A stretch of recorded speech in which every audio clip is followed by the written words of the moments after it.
آیا ایک مسلمان کے لیے، ایک مرد مومن کے لیے مسلح سے چمٹے رہنا، اپنی انفرادی عبادات میں مگن رہنا، یہ اس کا فریضہ بنتا ہے یا نہیں؟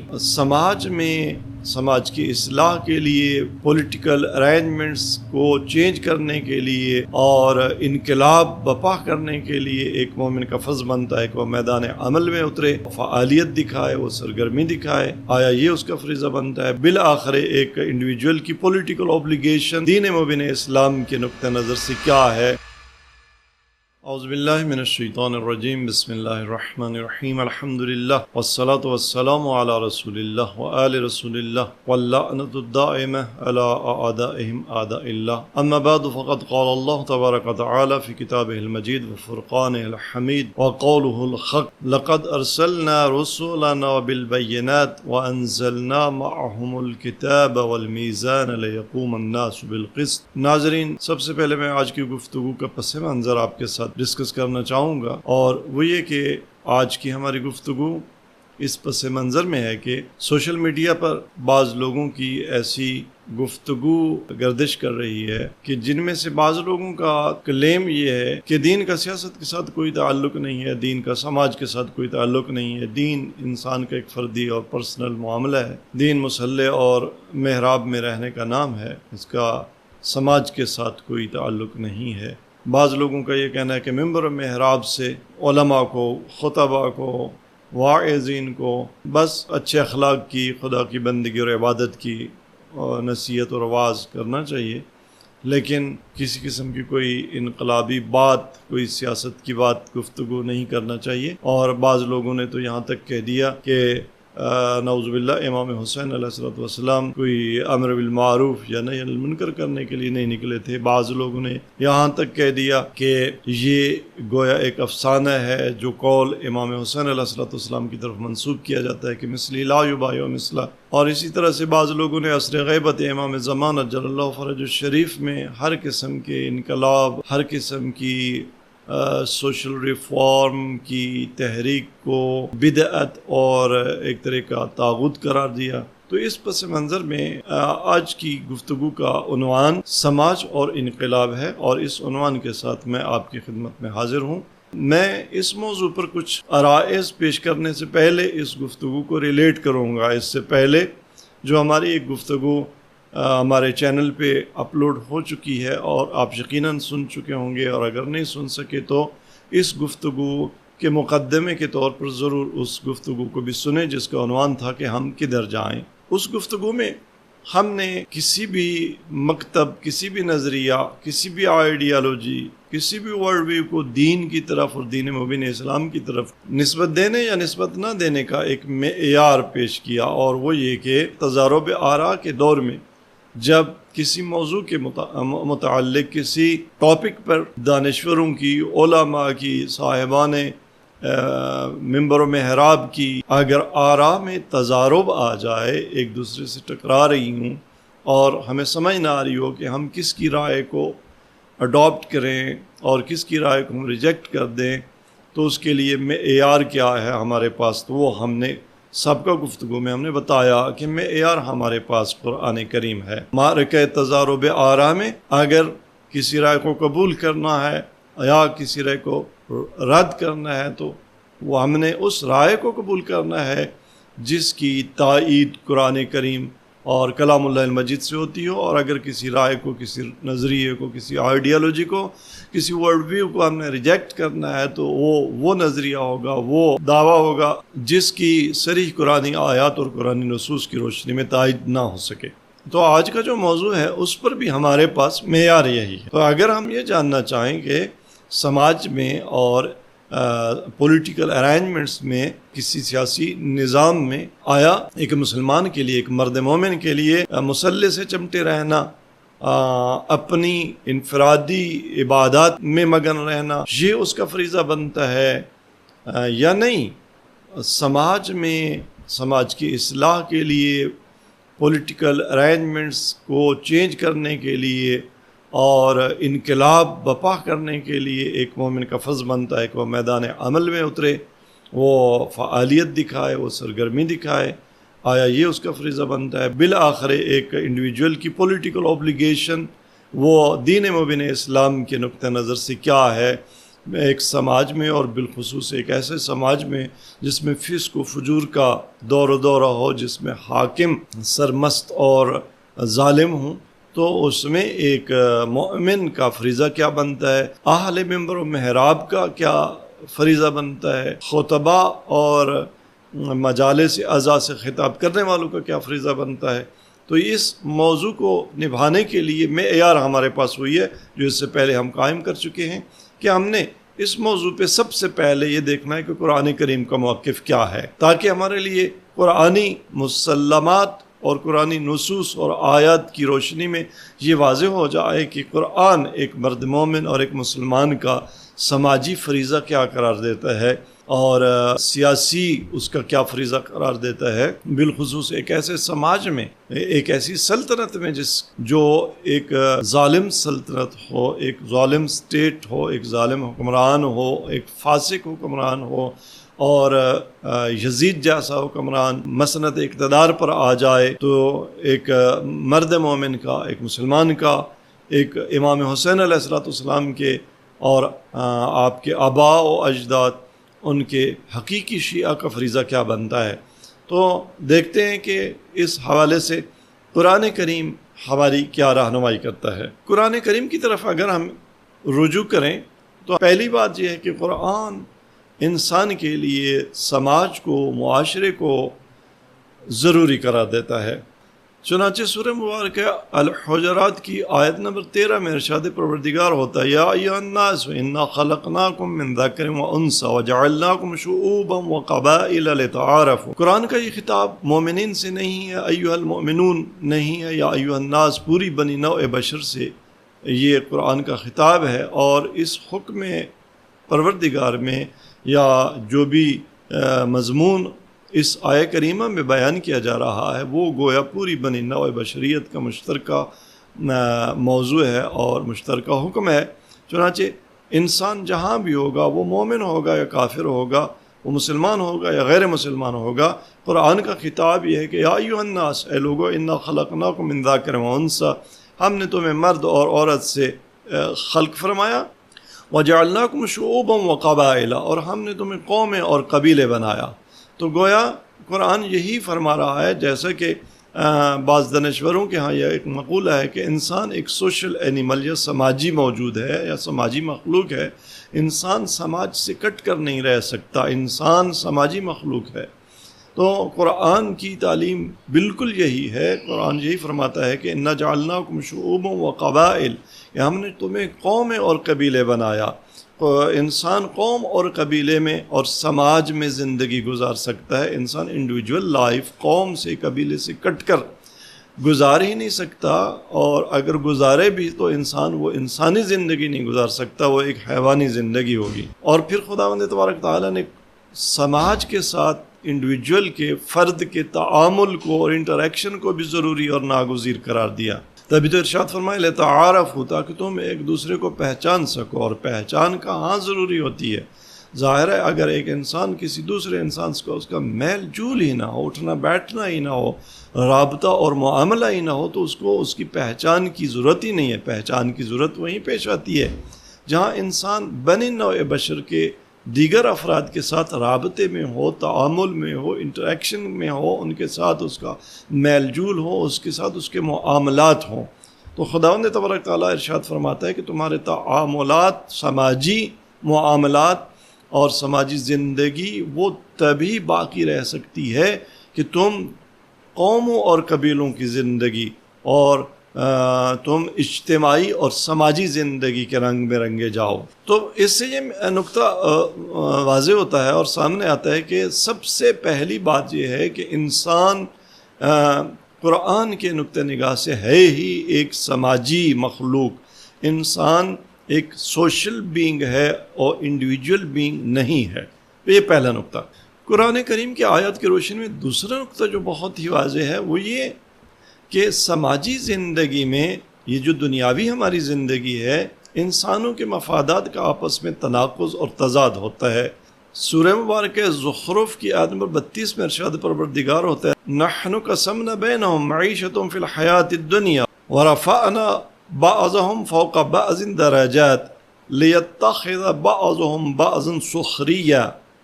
ورحمت ربک خیر مما یجمعون۔ اس آیہ کریمہ میں ارشاد پروردگار ہوتا ہے کہ بنی نوع بشر کے افراد کے درمیان ان کی دنیاوی جو زندگی ہے وہ ہم نے تقسیم کی ہے کچھ اس طرح سے کہ وَرَفَعْنَا بَعْضَهُمْ فَوْقَ بَعْضٍ درجات، کہ ہم نے بعض کو درجات میں بعض پر برتری عطا کی ہے۔ بعض لوگ معاشرے کے اور سماج کے نچلے طبقے کے افراد ہیں، بعض متوسط طبقے کے افراد ہیں، بعض برتر طبقے کے افراد ہیں، کچھ تاجر ہیں تو کچھ صنعت کار ہیں تو کچھ سیاستدان ہیں تو کچھ تعلیم کے شعبے سے وابستہ ہیں تو کچھ ہنر اور فن کے شعبے سے وابستہ ہیں۔ خداوند تبارک تعالیٰ نے ہر انسان کو کسی نہ کسی شعبے سے وابستہ کیا ہے، اور شعبوں اور درجات کا یہ تفاوت، اسی طرح سے مالی طور پہ سب لوگ برابر نہیں ہیں، سب برابر کے ثروت مند نہیں ہیں، سب برابر کے فقیر نہیں ہیں۔ تو یہ جو طبقات ہیں یہ در حقیقت مصلحت و مشیت پروردگار کے تحت ہیں، اور وہ مصلحت مشیت پروردگار یہ ہے کہ لِيَتَّخِذَ بَعْضُهُمْ بَعْضًا سُخْرِيًّا، تاکہ بعض لوگ بعض لوگوں سے خدمت لے سکیں۔ تو یہاں پر ہوتا یہ ہے کہ تاجر مثال کے طور پر وہ کسان کی خدمت کرتا ہے، کسان تاجر کی خدمت کرتا ہے، صنعت کار کسان کی خدمت کرتا ہے، کسان صنعت کار کی خدمت کرتا ہے، صنعت کار تاجر کو سروسز پرووائڈ کرتا ہے، تعلیمی ادارے پیرنٹس کو سروسز پرووائڈ کرتے ہیں، تو برعکس پیرنٹس کسی نہ کسی طریقے سے تعلیمی اداروں کو سروسز پرووائڈ کر رہے ہوتے ہیں۔ یہاں ہر انسان دوسرے انسان کو کوئی نہ کوئی سروس پرووائڈ کرتا ہے اور خدمت اسے خدمت فراہم کرتا ہے، اور برعکس دوسرا شخص اسے خدمت فراہم کر رہا ہوتا ہے، اور یوں سماج چلتا ہے۔ کیونکہ اگر سماج میں سروسز کا تبادلہ نہ ہو، ایک دوسرے کو لوگ کسی نہ کسی طریقے سے سروسز نہ دے رہے ہوں، اور لِيَتَّخِذَ بَعْضُهُمْ بَعْضًا سُخْرِيًّا کا مصداق اور یہ قانون معاشرے پر حکم فرما نہ ہو، تو پھر ظاہر ہے پھر بھی سماجی تعلقات نہیں رہیں گے، پھر ہر بشر دوسرے بشر سے ٹوٹ جائے گا۔ تو وہ جو سماجی حیثیت ہے انسان کی، اس کو باقی رکھنے کے لیے بنی نوع بشر کے درمیان درجات کا تفاوت ضروری ہے، تاکہ سروسز کا انٹرچینج ہوتا رہے، اور خداوند تبارک تعالیٰ نے خلاصہ لوگوں کو ایک دوسرے کا محتاج بنایا ہے، اور اس احتیاج کی وجہ سے ہر شخص کا جو حلقہ ملکیت اور مالکیت ہے وہ محدود ہے۔ اگر کائنات کے سارے اثاثے ہر فرد کے پاس آ جائیں تو وہ ظاہر ہے دوسرے کا محتاج ہی نہیں ہوگا۔ تو پس اثاثوں میں خداوند تبارک تعالیٰ نے اختلاف رکھا، درجات بنائے، تاکہ ہر طبقے کا لوگ اس کے پاس کچھ اثاثے ہوں اور کچھ نہ ہوں۔ وہ ان اثاثوں میں جو اس کے پاس نہیں ہے وہ دوسروں کی سروسز لینے کا محتاج ہوں۔ تو اثاثوں کی محدودیت یہ انسان کے اندر تضاد لے آتی ہے، کیونکہ انسان اپنی کمال طلبی کی فطرت کے وجہ سے وہ یہ چاہتا ہے کہ پوری کائنات اس کے پاس ہو، پورے کرۂ ارض کے اثاثے اس کی ملکیت میں آ جائیں، اور اگر پورے کرۂ ارض کے اثاثے اس کی ملکیت میں آ جائیں تو پھر بھی وہ راضی نہیں ہوتا، پھر وہ کہتا ہے، وہ یہ چاہتا ہے کہ 7 آسمانوں کے اثاثے صرف اسی کے پاس ہوں۔ تو یوں انسان کے پاس یہ ایک انسان کے اندر فطرت پائی جاتی ہے، البتہ یہ فطرت دنیاوی اثاثوں کی وجہ سے منافع کے تضاد کو لے کے آتی ہے، سماج کے انڈیویجولز کا آپس میں اسی کی وجہ سے تضاد اور تضارب پیش آتا ہے۔ لیکن خداوند تبارک تعالیٰ نے انسان کے اندر یہ فطرت کیوں رکھی ہے، اس کی حکمت کیا ہے، وہ ظاہر ہے، اس پہ ابھی گفتگو میں زیادہ نہیں کر سکتا، صرف ایک اشارہ کروں گا کہ یہ کمال مطلق کی تلاش انسان کے اندر، ہر انسان کے اندر اب اللہ تبارک تعالیٰ نے اس لیے رکھی ہے کہ انسان کمال مطلق کو تلاش کرے، اور وہ کمال مطلق خود خداوند تبارک تعالیٰ کی ذات ہے۔ لیکن اس فطرت کا الٹیمیٹ رزلٹ وہ سماج میں افراد کے منافع کا تضاد ہے، اور اگر انسان کے لیے کچھ حد و حدود نہ ہو تو اس سے معاشرے میں ہر شخص چونکہ یہ چاہے گا کہ وہ کائنات کے سب اثاثوں کو اپنے قبضے میں لے لے، اور دوسرا اس کے مقابلے میں یہی چاہ رہا ہوگا، تو جنگ و جدال اور ایک دوسرے کے ساتھ تصادم اور اختلاف کا اس سے جو ہے مقدمہ فراہم ہوگا۔ تو پس اب تک کی گفتگو کا نتیجہ یہ کہ انسان ایک سماجی مخلوق ہے، سماج کے بغیر انسان زندگی نہیں گزار سکتا، فرد قائم ربط ملت سے تنہا کچھ نہیں، موج ہے دریا کے اندر بیرون دریا کچھ نہیں، یہ انسان کی حیثیت ہے۔ دوسری بات کہ امواج کا آپس میں ٹکراؤ ہے، افراد کا آپس میں ٹکراؤ ہے، یہ قرآن کے دو بنیادی جو ہے تعلیمات۔ تیسری بات جو قرآن کریم کی روشنی میں ہمارے لیے بہت واضح ہے وہ یہ کہ جب سماج میں انسانوں کے منافع کا تضاد ہے تو ہر انسان کی ایک لمٹ ہونی چاہیے، ہر انسان کی ایک حد ہونی چاہیے، تاکہ لوگ اپنی اپنی حدود میں رہیں اور کوئی اپنی باؤنڈری کو کراس نہ کرے، دوسری کی باؤنڈری میں، دوسرے کی سلطنت میں، دوسرے کی ٹیریٹوری میں انسان داخل نہ ہو، اور انسانوں کا آپس میں تصادم اور جنگ اور جدال اس کی جو ہے کوئی صورتحال پیش نہ آئے۔ اس لیے تیسرا جو مسلمہ قرآنی قانون ہے وہ یہ کہ انسانی سماج کے لیے دین، جو کہ نام ہی حدود اور باؤنڈریز کا ہے، اس کا ہونا اور دین کی حکمرانی سماج پر ضروری ہے، اور انڈیویجولز کے لیے ایک سالم سماجی زندگی گزارنے کے لیے دین کی پیروی اور دینداری ضروری ہے۔ چنانچہ سورہ مبارکہ البقرہ کی آیت نمبر 229 میں ارشاد پروردگار ہوتا ہے تلک حدود اللہ فلا تعتدوها ومن يتعد حدود اللہ فاولئک هم الظالمون۔ پس سماج میں عدالت کا قیام ضروری ہے، اور عدالت کا مطلب یہ نہیں ہے کہ سب کو مساوی بانٹ دو، عدالت کا مطلب ہے کہ جو جس کی ملکیت ہے وہ بھی قانون اسلام کے مطابق، دین کے قانون کے مطابق وہ اپنی ملکیت اور اپنے اختیارات سے تجاوز نہ کرے، اپنے لیمیٹیشنز میں رہے۔ جب ایسا ہوگا تو معاشرے میں امن و امان ہوگا، معاشرے میں افراد کا اور طبقات کا باہمی تصادم نہیں ہوگا۔ اسی طرح سورہ مبارکہ الحدید کی آیت نمبر 25 میں ارشاد پروردگار ہوتا ہے کہ لقد ارسلنا رسلنا بالبینات وانزلنا معهم الکتاب والمیزان لیقوم الناس بالقسط، کہ ہم نے اپنے رسولوں کو واضح نشانیاں دے کر بھیجا بالبینات، اور وانزلنا معهم الکتاب والمیزان، اور ہم نے ان کے ساتھ کتاب بھیجی۔ کتاب یعنی شریعت، یعنی عباد اللہ کے لیے حدود اللہ کو بیان کرنا۔ وانزلنا معهم الکتاب والمیزان، اور ہم نے میزان نازل کی، کیوں؟ لیقوم الناس بالقسط، تاکہ لوگ آپس میں عدل اور قسط کے معیار پر زندگی گزارے، کوئی کسی پر ظلم نہ کرے، حدود الہی سے تجاوز نہ کرے، جو حدود الہی سے تجاوز کرے گا وہ ظالم ہوگا۔ یہ تین نکات سماج اور فرد کا جو آپس میں رابطہ بنتا ہے اس حوالے سے کہ سماج ناگزیر ہے انسان کے لیے، بنی نوع بشر کے لیے، سماج میں انسانوں کے منافع کا تضاد ناگزیر ہے، اس تضاد اور تصادم کو روکنے کے لیے حدود الہی اور لمٹس اور لمیٹیشنز کا تعین اور تعین ضروری ہے، جس کے لیے دینی تعلیمات ضروری ہیں، کیونکہ بنی نوع بشر کے لیے سب سے بہتر جو حدود کی تعین ہے وہ دین الہی اور کتاب الہی کر سکتی ہے۔ اور پھر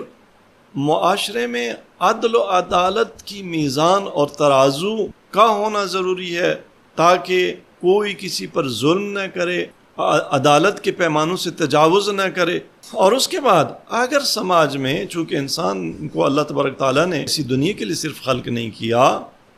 اور ایک اخروی زندگی ہے اسلام کے مطابق، اور یہ دنیا ایک امتحان ہے، لِيَبْلُوَكُمْ أَيُّكُمْ أَحْسَنُ عَمَلًا، تو یہاں اس امتحان کو بامقصد بنانے کے لیے ضروری تھا کہ انسان صاحب اختیار ہو، انسان مجبور محض نہ ہو. تو انسان کو اللہ تبارک تعالیٰ نے جب اختیار دیا ہے تو وہ حدود الہی کا بھی اگر ابلیسی وسوسے کا شکار ہو جائے، اگر مومن نہ ہو تو حدود الہی کو کراس بھی کر سکتا ہے. تو یہ بھی اس سماج میں، اس دنیا کی زندگی میں عین ممکن ہے، اور واقع بھی ہے. ایسا ہے کہ معاشرے میں ظلم ہو، لوگ اپنی حدود پر قائم نہ رہیں بلکہ ان حدود کو پھلانگیں. تو اگر لوگ اپنی حدود کو پھلانگنے لگیں تو ان کے روکنے کے لیے بھی خداوند تبارک تعالیٰ نے حکم دیا اور لازمی قرار دیا کہ سماج میں امر بالمعروف اور نہی عن المنکر کا ہونا ضروری ہے. چنانچہ سورہ مبارکہ آل عمران کی آیت نمبر 10 میں ارشاد فرمایا کنتم خیر امت اخرجت للناس تأمرون بالمعروف وتنہون عن المنکر. سماج میں امر بالمعروف اور نہی عن المنکر اس کا ہونا ضروری ہے، یعنی نیکی کا حکم دینا اور برائیوں سے روکنا. اور دیکھیں امر بالمعروف اور نہی عن المنکر کے قیام کے لیے اپنی جو ایکچوئل اسپرٹ ہے امر بالمعروف اور نہی عن المنکر کی، اگر اس اسپرٹ کے ساتھ امر بالمعروف کرنا ہو تو اس کے لیے امر بالمعروف کرنے والے اور نہی عن المنکر کرنے والے کے لیے کے پاس اقتدار کا اور حکومت کا ہونا ضروری ہے، تاکہ وہ حکومتی اقتدار کے ذریعے سے امر کر سکے. امر ہوتا ہی وہی ہے جہاں جو امر کرنے والا ہے وہ پاور میں ہو، وگرنہ پاور میں نہ ہو. جیسے آج کل مثال کے طور پہ علماء ہو گئے، واعظین ہو گئے جو اقتدار میں نہیں ہیں، تو یہ اس کو امر بالمعروف نہیں کہا جاتا. یہ اصطلاحی طور پر اسے ارشاد کہتے ہیں، اسے واعظ کہتے ہیں، اسے نصیحت کہا جا سکتا ہے. کہ مثال کے طور پر ایک صاحب ممبر و محراب جیسے واعظ کر رہا ہو، نصیحت کر رہا ہو. امر وہاں ہوتا ہے جہاں امر کی خلاف ورزی کرنے والے کو پنش بھی کر سکے. اور یہ امر بالمعروف کا جو الٹیمیٹ درجہ ہے وہ یہی ہے کہ آمر کے پاس اقتدار ہونا چاہیے. تو خداوند تبارک تعالی کنتم خیر امت اخرجت للناس تأمرون بالمعروف وتنہون عن المنکر میں مسلمانوں کو اسٹیٹ قائم کرنے کا گویا حکم دے رہا ہے، اور اسٹیٹ کی پاور کے ذریعے، اقتدار کی پاور کے ذریعے جو بھی حدود الہی سے تجاوز کرے اس کو روکنے، اور جو بھی حرمات الہیہ میں مبتلا ہو رہا اس کو روکنے کے لیے وہ صاحب اقتدار امر بھی کر سکے اور نہیں بھی کر سکے. اور اس پر بہت سی اور بھی قرآنی آیات موجود ہیں جن سے اسلامی معاشرے میں، اسلامی سماج میں اسلامی حکومت کا قیام، عادل حکومت کا قیام ضروری ہے. چنانچہ خداوند تبارک تعالیٰ نے انبیاء کو یہ شان دے کر بھیجا کہ انہیں اپنا خلیفہ بنایا. انی جاعل فی الارض خلیفہ، اور خلافت الہیہ کے سب سے بڑے مستحق اس کائنات پہ وہ انبیاء الہی تھے. ان کے بعد ائمہ اطہار علیہ السلام اور اولیاء خدا ہیں، تاکہ وہ خدا کی خلافت میں خدا کی زمین پر الہی حکومت قائم کر سکیں. چنانچہ سورہ مبارکہ صاد کے آیت نمبر 26 میں ارشاد پروردگار ہوتا ہے یا داؤد انا جعلناک خلیفۃ فی الارض فاحکم بین الناس بالحق. سماج میں حق کی حکمرانی قائم کرنا یہ نہ فقط حضرت داؤد کی شان ہے بلکہ ہر نبی کی شان اور ہر نبی کے وصی کی شان ہے. اور اس پر ایک اور بڑی دلیل وہ آیت فطرت ہے. سورہ مبارکہ الروم کی آیت 32 میں ارشاد پروردگار ہوتا ہے فَأَقِمْ وَجْهَكَ لِلدِّينِ حَنِيفًا فِطْرَةَ اللَّهِ الَّتِي فَطَرَ النَّاسَ عَلَيْهَا لَا تَبْدِيلَ لِخَلْقِ اللَّهِ ذَلِكَ الدِّينُ الْقَيِّمُ وَلَكِنَّ أَكْثَرَ النَّاسِ لَا يَعْلَمُونَ. یہ آیا یہ بتاتی ہے کہ بنی نوع بشر کی ہر فطری بات اور فطری ایکشن جو واقعاً اس کی نیچر میں، اس کی فطرت میں خابیدہ ہو، وہ دین ہے. ذالک الدین القیم. اب اگر ہم سماج اور افراد کے ارتباط میں بنی نوع بشر کی فطرت کو دیکھیں تو کائنات میں کبھی بھی کسی انسانی سماج میں ایسا نہیں ہوا کہ کوئی نہ کوئی شکل و صورت حکومت کی، اقتدار کی، چاہے وہ قبیلے کے سردار کی صورت میں، چاہے وہ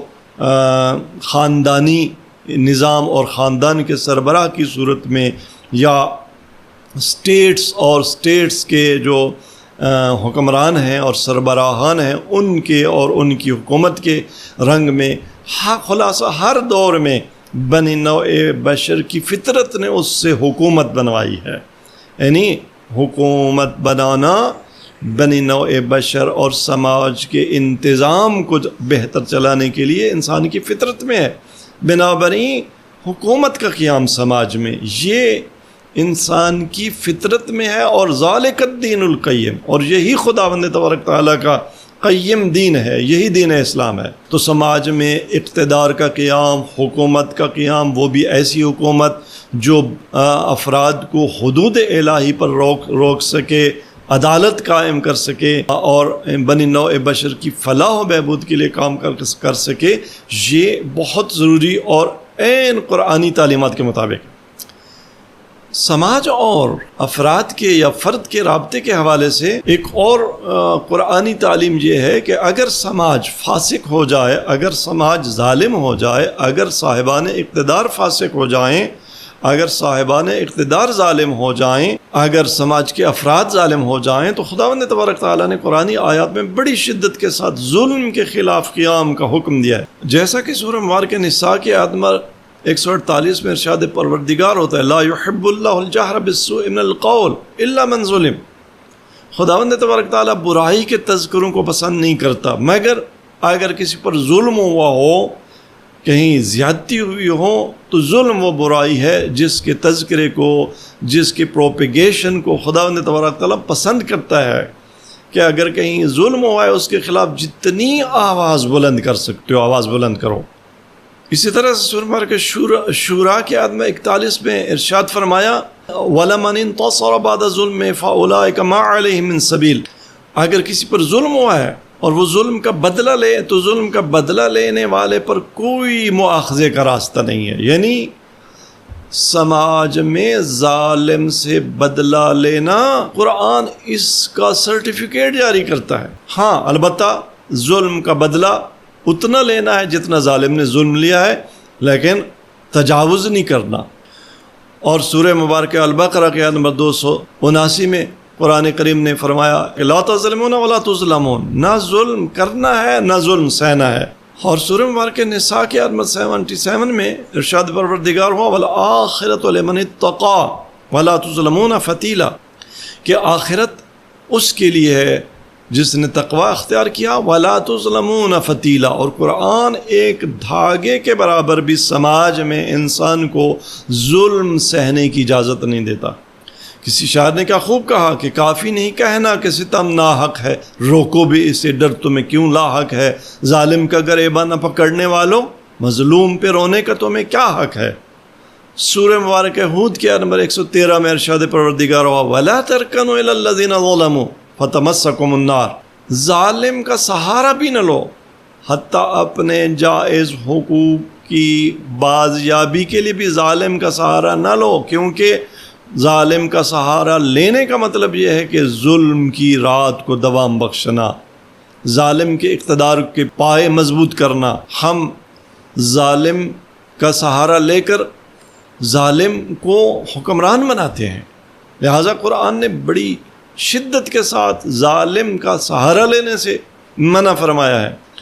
اور واضح فرمایا ہے کہ وَمَا لَكُم مِّن دُونِ اللَّهِ أَوْلِيَاءَ. تمہارا ولی ظالم نہیں بن سکتا، تمہارا ولی خدا کے علاوہ کوئی بن ہی نہیں سکتا. ثُمَّ لَا تُنصَرُونَ. اگر تم ظالم کی طرف جاؤ بھی، اس کا سہارا لو بھی، تو ثُمَّ لَا تُنصَرُونَ. قرآن نے واضح فرما دیا کہ ظالم کے دروازے پر جا کر تمہیں کبھی نصرت اور مدد نہیں ملے گی. بنابراین ان قرآنی آیات کی روشنی میں بنی نوع بشر سب سے پہلی بات سوشل بینگ ہے. دوسری بات سماج میں انسانوں کے درجات مختلف ہیں اور ان کے اثاثے مختلف ہیں، جس کی بنیاد پر اگر انسان کے لیے حدود نہ ہوں تو انسانوں کا آپس میں تصادم ضروری ہے، ناگزیر ہے. اس تصادم کو روکنے کے لیے حدود الہی اور دین کا ہونا ضروری ہے، کتاب الہی کا ہونا ضروری ہے، اور عدالت کا ہونا ضروری ہے، اور عدالت کے قیام کے لیے اور امر بالمعروف اور نہی عن المنکر کے قیام کے لیے اسلامی حکومت کا ہونا ضروری ہے. تو یہاں سے واضح ہوا کہ ایک مومن وہ لا تعلق نہیں ہے سماج سے، ایک مومن سیاست سے لا تعلق نہیں ہے، ایک مومن لا تعلق نہیں ہو سکتا اس بات سے کہ اس کے سماج پر، اس کی قوم پر، اس کے ملک پر حکمرانی کس کی ہے، حکمران فاسق ہے، حکمران شرابی ہے، حکمران فحشاء میں مبتلا ہے، حکمران ظالم ہے یا حکمران عادل ہے، حکمران دیندار ہے۔ قرآن کی روشنی میں ایک قرآن پر ایمان رکھنے والا انسان، ایک مومن انسان ایک لمحہ کے لیے اور ایک آن کے لیے بھی سماج سے بے تفاوت اور سیکولر نہیں رہ سکتا۔ اور اس سے آگے بڑھ کر قرآن نے مسلم سماج پر ہر قسم کے کافر، ظالم، فاسق کی حکمرانی کو اس کی نفی کی ہے۔ چنانچہ سورہ مبارکہ النساء کی آیت میں 141 میں ارشاد پروردگار ہوتا ہے لَن يَجْعَلَ اللَّهُ لِلْكَافِرِينَ عَلَى الْمُؤْمِنِينَ سَبِيلًا، یعنی اللہ تبارک تعالیٰ نے کافروں کو مسلمانوں پر کوئی اقتدار عطا ہی نہیں کیا۔ اب یہ جو قرآن کریم ارشاد فرما رہا ہے کہ اللہ تبارک تعالیٰ نے کافروں کو، فاسقوں کو، ظالموں کو، مومنین پر کوئی اقتدار عطا ہی نہیں کیا، یہ امر الہی ہے، لیکن یہ امر کے صیغے میں نہیں بلکہ یہ خبر کے صیغے میں ہے۔ اور علماء یہ بہتر جانتے ہیں کہ جب امر الہی خبر کی صورت میں ہو، انشاء کی صورت میں نہیں بلکہ خبر کی صورت میں ہو، تو وہ اور زیادہ تاکید پر دلالت کرتا ہے۔ اور خود یہ جو ترکیب قرآن نے استعمال کی لَن يَجْعَلَ اللہ کا، ہرگز قطعاً کسی بھی صورت اللہ تبارک تعالیٰ نے کافر کو مومن پر اقتدار عطا نہیں کیا۔ اب یہ امر پروردگار ہے، یعنی مومن نے اپنے سماج پر کبھی کافروں کے اقتدار کو قائم ہی نہیں ہونے دیا۔ بنابراً اگر ڈائریکٹ حکمرانی ہو مسلمان سماج پر کافروں کی، تب بھی مسلمان کا فرض ہے کہ اس امر پروردگار کو بجا لاتے ہوئے کافر کی حکمرانی کے خلاف انقلاب قائم کرے، قیام کرے۔ اور اگر وہ صورتحال ہو جو اس وقت عالم اسلام کی ہے کہ مسلمان نما بظاہر کلمہ گو کافروں کے اور کفار کے نمائندے اور ان کے اشاروں پر اور ان کے کٹ پتلی حکمران وہ مسلمان سماج پر حکمران ہیں، حاکم ہیں، جو انہی کے اشاروں پر چلتے ہیں، تو ایسے حکمرانوں کے خلاف، ایسے حاکم کے خلاف خداوند تبارک تعالیٰ نے مومنوں کا فریضہ قرار دیا ہے کہ وہ قیام کریں۔ اور اس مطلب پر سورہ مبارکہ الحدید کی آیت نمبر 25 نص ہے، اور اس نے تمام کر دی بات یہ ارشاد فرما کر کہ لقد ارسلنا رسولنا بالبینات وانزلنا معهم الکتاب والمیزان لیقوم الناس بالقسط وانزلنا الحدید فیہ باس شدید ومنافع للناس۔ اس ایک پوری سورہ کا نام سورہ الحدید ہے، یعنی لوہا۔ خداوند تبارک تعالیٰ ارشاد فرماتا ہے کہ ہم نے لوہا نازل کیا۔ جہاں خداوند تبارک تعالیٰ انبیاء کی بعثت کی بات کرتا ہے کہ ہم نے انبیاء بھیجے، ہم نے کتاب بھیجی، ہم نے میزان بھیجی، وہاں خداوند تبارک تعالیٰ لوہے کے نازل کرنے کی بات بیان فرماتا ہے۔ اس میں مطلب کیا پوشیدہ ہے؟ اس میں مطلب یہ پوشیدہ ہے کہ لوہا استعارہ ہے ہتھیار کا۔ خداوند تبارک تعالیٰ نے انبیاء کو بھیجا اور اقتدار قائم کرنے کے لیے، حدود الہی کے قیام کے لیے، اور خداوند تبارک تعالیٰ نے اسلحہ سے لیس فرمایا۔ خداوند تبارک تعالیٰ نے تیر و تبر و شمشیر فیہ باس شدید، اور آج کی ٹرمینالوجی میں اگر ہم اس الحدید کا آج کی اصطلاحات میں ترجمہ کرنا چاہیں تو وہ میزائل ہے، وہ جنگی طیارے ہیں، وہ آلات حرب ہیں، وہ سامان حرب ہے۔ اور یہ کس لیے؟ اگر کوئی ظالم سماج کو تہوالہ کرنا چاہے، کوئی حدود الہی کو پائمال کرنا چاہے، تو پھر اسلحہ کے زور سے، پھر قوت کے زور سے، پھر شمشیر کی طاقت سے ظالم کو تہوالہ کر دیا جائے، نیست و نابود کر دیا جائے۔ تو یہ قرآنی مسلمہ قانون ہمارے سامنے آ گیا کہ قرآن کا حکم کیا ہے سماج اور انقلاب کے حوالے سے، سماج اور فرد کے رابطے کے حوالے سے۔ ان قرآنی آیات سے یہ نتیجہ اخذ ہوتا ہے کہ سماج کا قیام ضروری ہے، سماج میں مسالمت آمیز زندگی کے لیے حدود الہی کی تعیین، حدود الہی کی پاسداری ضروری ہے، حدود الہی کو پھلانگنے والوں کو امر بالمعروف اور نہی عن المنکر کرنا ضروری ہے، اور اگر وہ امر بالمعروف اور نہی عن المنکر اور واعظ و ارشاد اور واعظ و نصیحت سے باز نہ آئیں تو پھر ان کے خلاف انقلاب ضروری ہے، ان کے خلاف قیام ضروری ہے۔ تو کہاں ہے انقلاب بدعت، کہاں ہے دین سیکولر، کہاں ہے ممبر و محراب سے ظالم اور فاسق حکمران کی بیعت کا جواز؟ حقاً امام حسین علیہ الصلوۃ والسلام نے ارشاد فرمایا مثلی لا یبایع مثلا، حقاً امام حسین علیہ الصلوۃ والسلام نے ارشاد فرمایا انما خرجت لطلب الاصلاح فی امت جدی وان آمر بالمعروف وانہی عن المنکر۔ تو بنابراً یہ جو شیاطین ہیں جو مومنین کو گمراہ کرتے ہیں، جو عالمی استکبار کے خریدے ہوئے ترجمان ہیں، چاہے وہ پینٹ شرٹ لگا کے بیٹھیں، چاہے وہ ٹائی باندھ کے بیٹھیں، چاہے وہ سر پہ امامہ رکھ کر بات کر رہے ہوں، چاہے وہ محراب میں ہوں، چاہے وہ ممبر پر ہوں، ان کی یہ بات قرآنی مسلمات کے خلاف ہے۔ انقلاب کو بدعت قرار دینا، انقلابی طاقتوں کو اور انقلابی رہنماؤں کو طاغوت قرار دینا، یہ خود سب سے بڑا طاغوت کا پٹھو اور چیلا ہونے کی نشانی ہے۔ یہ قرآنی تعلیمات کے صریح خلاف بولنا ہے۔ اور اس بات کی تکمیل میں ایک نکتہ اور عرض کرتا جاؤں کہ بعض لوگ جو حقیقت میں استعمال ہی کے ایجنٹ ہیں اور خریدے ہوئے ترجمان ہیں، وہ بعض روایات کا سہارا لیتے ہیں، ہمارے دینی متون سے بعض روایات کا، اور ان روایات پہ میں ظاہر ہے اب تفصیل سے گفتگو نہیں کر سکتا۔ نمونے کی روایات مثال کے طور پر یہ پڑھی جاتی ہیں کہ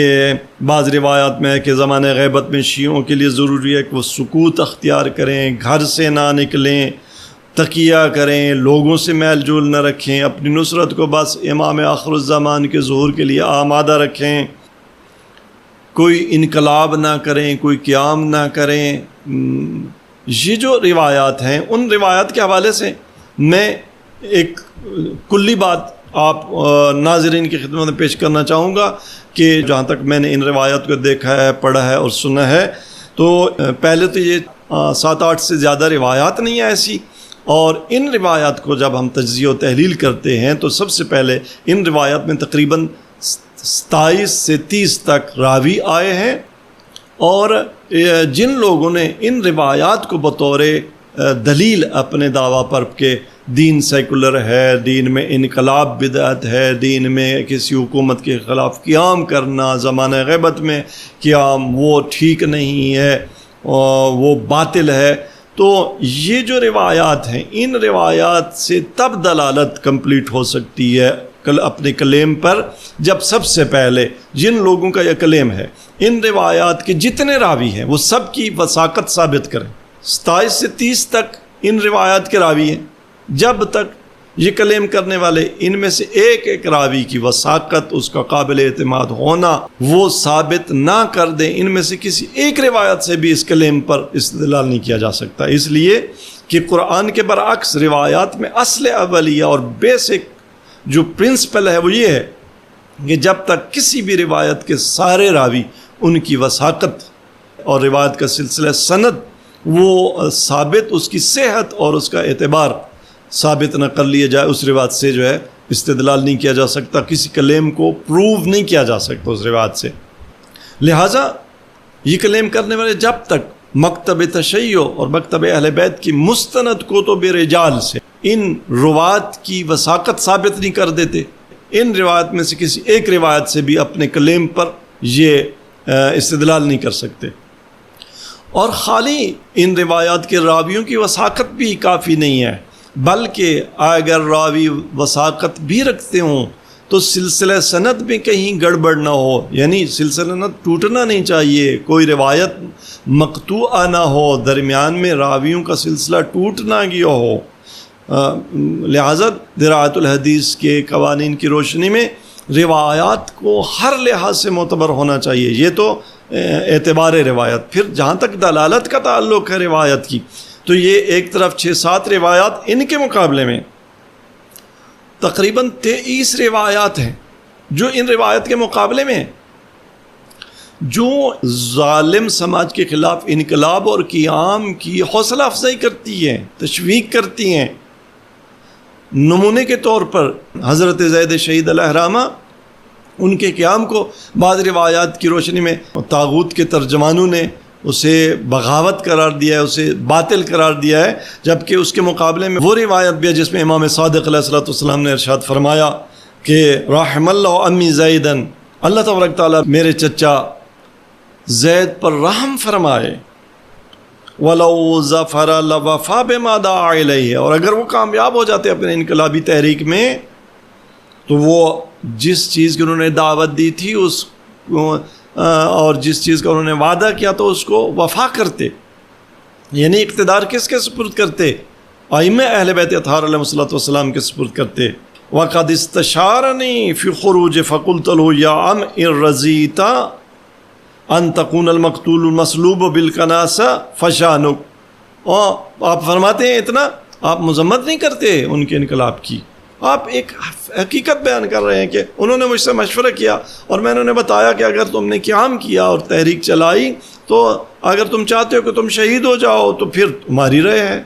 یعنی امام ان کی تحریک کا ایک انجام بتا رہے ہیں لیکن اس تحریک کو باطل نہیں قرار دے رہے، بلکہ رحم اللہ امی زید، ان کے لیے رحمت طلب کر رہے ہیں اور ان کے انقلاب کی کامیابی کو ائمہ کے اقتدار کے قیام کی راہ وار کرنے کے مساوی قرار دے رہے ہیں. اسی طرح امام کاظم علیہ الصلوۃ والسلام سے ایک روایت ہے جس میں آپ فرماتے ہیں کہ رجل من اہلکم یدعو الناس الی الحق، اہلکم میں سے ایک شخص لوگوں کو دعوت دے گا حق کی طرف، یجتمع معہ قوم کزبر الحدید، اس کے گرد قوم ایک سیسہ پلائی و دیوار کی طرح فولادی ارادوں کے ساتھ وہ اس کے گرد کھڑے ہو جائیں گے، جمع ہو جائیں گے. لا تظلهم الریاح العواصف، سخت سے سخت طوفان انہیں اپنی جگہ سے نہیں ہٹا سکیں گے. ولا یملون من الحرب، وہ جنگ سے تھکیں گے نہیں.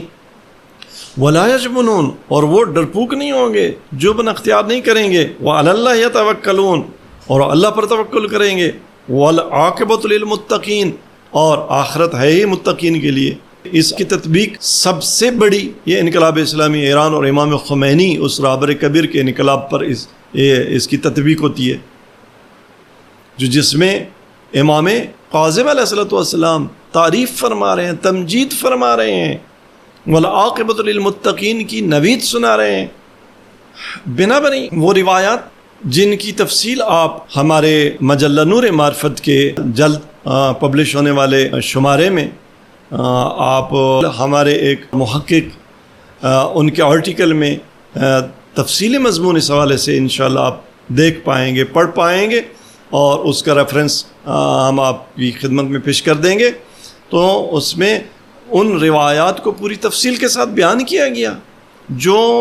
فاسق اور ظالم حکمران، فاسق اور ظالم سماج کے خلاف قیام کا حکم دیتی ہیں، انقلاب کا حکم دیتی ہیں. تو خلاصہ یہ کہ انسان کے لیے سماج ناگزیر ہے.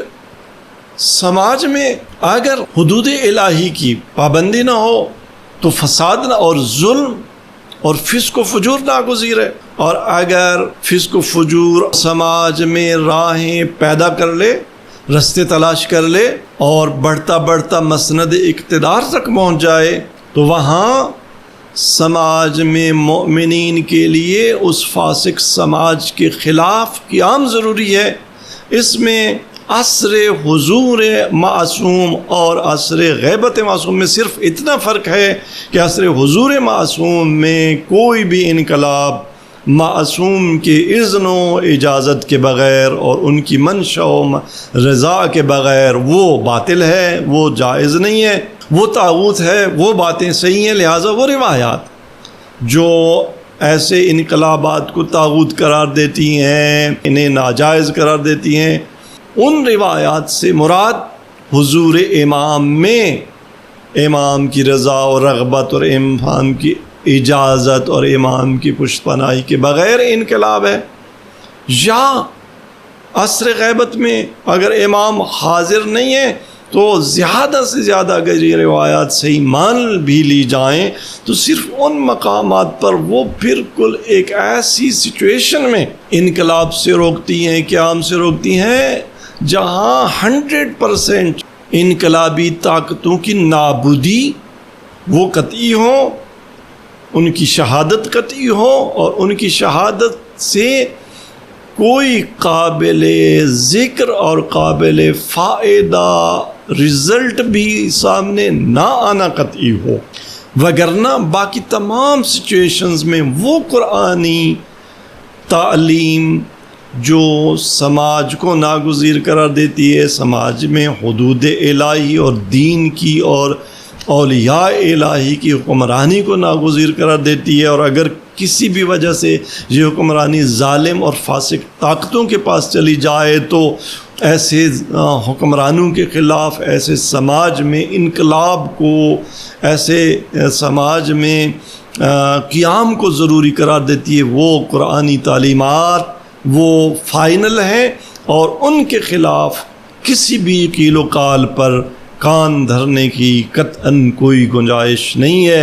امید ہے آج کی ہماری گفتگو بہت سارے شکوک و شبہات اور باطل طاقتوں کے